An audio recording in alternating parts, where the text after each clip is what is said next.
Hello students, আমি Nitish sir জ্ঞানজ্যোতি coaching সেন্টারের পক্ষ থেকে তোমাদের প্রত্যেককে জানাই আরও একবার স্বাগত। তো স্টুডেন্টস, আজকে আমি তোমাদের সঙ্গে আলোচনা করব যে সমস্ত ছাত্রছাত্রীরা মাধ্যমিকে পড়াশোনা করছো বা এই বছর মাধ্যমিক দেবে, তাদের জন্য কিন্তু আজকে আমি নিয়ে এসেছি তোমাদের ভূগোলের অতি গুরুত্বপূর্ণ বায়ুমণ্ডল চ্যাপ্টার থেকে একটা অতি গুরুত্বপূর্ণ টপিক, সেটা হচ্ছে উষ্ণতার প্রসার সম্পর্কে আলোচনা। ক্লাসটি বিস্তারিত আলোচনা করবো তোমাদের সঙ্গে। ক্লাসটি শুরু করার পূর্বে তোমাদেরকে বলে রাখি, যারা এখনও আমাদের চ্যানেলটিকে সাবস্ক্রাইব করনি তারা অবশ্যই আমাদের চ্যানেলটিকে সাবস্ক্রাইব করে পাশে থাকা বেল আইকন অল প্রেস করে রাখো, যাতে নেক্সট টাইম থেকে কোনো ভিডিও আপলোড করলে তার নোটিফিকেশনগুলো তুমি সবার আগে পেতে পারো। চলো শুরু করছি আজকের ক্লাসটা ডিটেলসে। উষ্ণতার প্রসার বলতে আমরা কি বুঝি? দেখো কি হয়, আমরা জানি যে দিনের মধ্যে একটা সারাটা দিন, মনে করো আজকের দিনটাই কথাই তুমি চিন্তা করো, দেখবে দিনের মধ্যে একটা সময় এমন হয় যেখানে তাপমাত্রা খুব কম থাকে, আমাদের আরাম ফিল হয়, এবং দিনের মধ্যে একটা সময় এমনও আসে যখন তাপমাত্রা প্রচুর বৃদ্ধি পায় বা অনেক বেশি থাকে। যেমন এই বছর রিসেন্ট আমি 2-3 দিন আগে দেখলাম 52 ডিগ্রি সেলসিয়াস দিল্লিতে তার উষ্ণতা ছিল। এবার নিশ্চয়ই একটা সময় পর দিল্লিতে দিনের মধ্যে কোনো একটা সময় হয়তো তাপমাত্রাটা কমও থাকছে, হয়তো 30 ডিগ্রি বা 25 ডিগ্রি এরকম থাকছে। তাহলে এবার সর্বোচ্চ তাপমাত্রা দিনের মধ্যে এবং সর্বনিম্ন তাপমাত্রা, এই দুটো তাপমাত্রার বিয়োগফলকে আমরা বলি কিন্তু উষ্ণতার প্রসার। তো আজকে এই নিয়েই আলোচনা করব, উষ্ণতার প্রসার। বিস্তারিত ধৈর্য ধরে লাস্ট অবধি কিন্তু ক্লাসটা অবশ্যই করবে, কারণ আজকের ক্লাসটা করার পরে তোমাদের উষ্ণতার প্রসার সম্পর্কে আর পড়তে হবে না, কথা দিচ্ছি।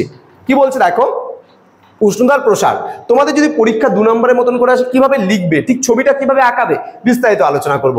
বলছে কোনো নির্দিষ্ট স্থানে সর্বোচ্চ এবং সর্বনিম্ন বা এটা নিম্ন হবে, হ্যাঁ, উষ্ণতার বিয়োগফল বা পার্থক্যকে উষ্ণতার প্রসার বলা। আবারও বলছি, কোনো একটা নির্দিষ্ট স্থানে সর্বোচ্চ এবং সর্বনিম্ন উষ্ণতার বিয়োগফল বা পার্থক্যকে উষ্ণতার প্রসার বলে।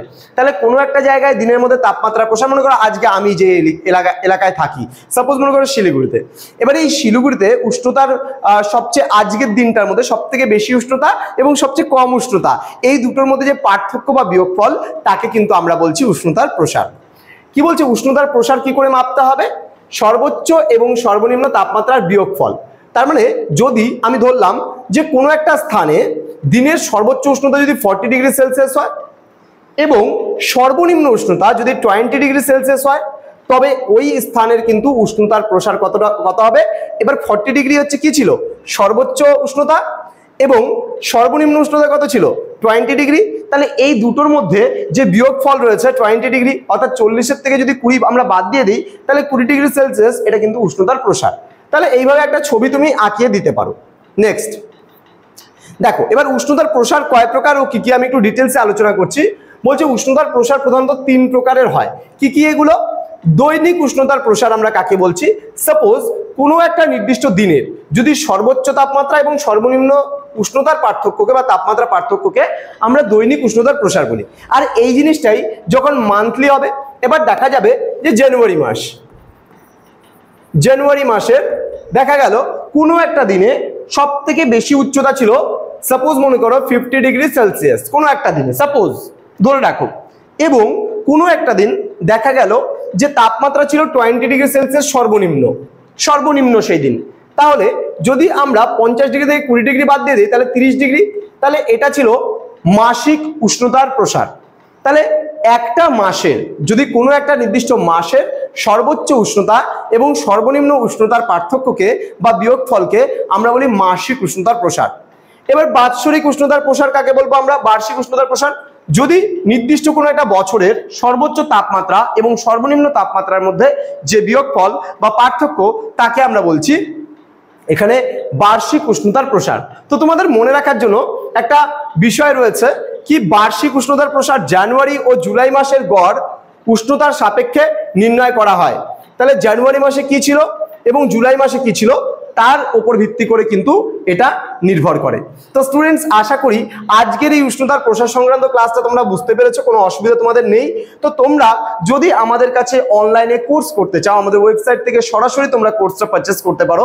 আর যদি সেটা না পেরে থাকো, তাহলে আমাদের অফিসিয়াল নাম্বারে যোগাযোগ করতে পারো 6295916282 এবং 7076398606 নম্বরে। সরাসরি যুক্ত হতে চাইলে অবশ্যই আমাদের নম্বরে কল করো, এবং তোমাদের পুরো বছরের 1 বছরের কোর্স ফি দাঁড়াচ্ছে শুধুমাত্র একটা সাবজেক্টে, যদি অল ক্লাসেস প্রতিটা বিষয়বস্তু যদি ক্লাসেস তোমরা বুঝতে চাও, প্রতিটা টপিক ধরে ধরে, তাহলে আমাদের পুরো 1 বছরের কোর্স ফি হয় 299 rupees.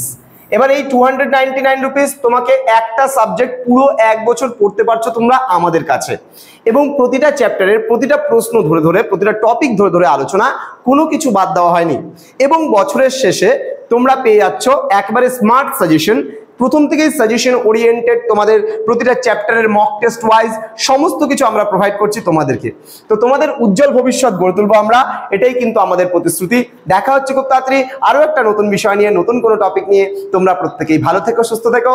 Thank you so much, thanks for watching after all, thank you.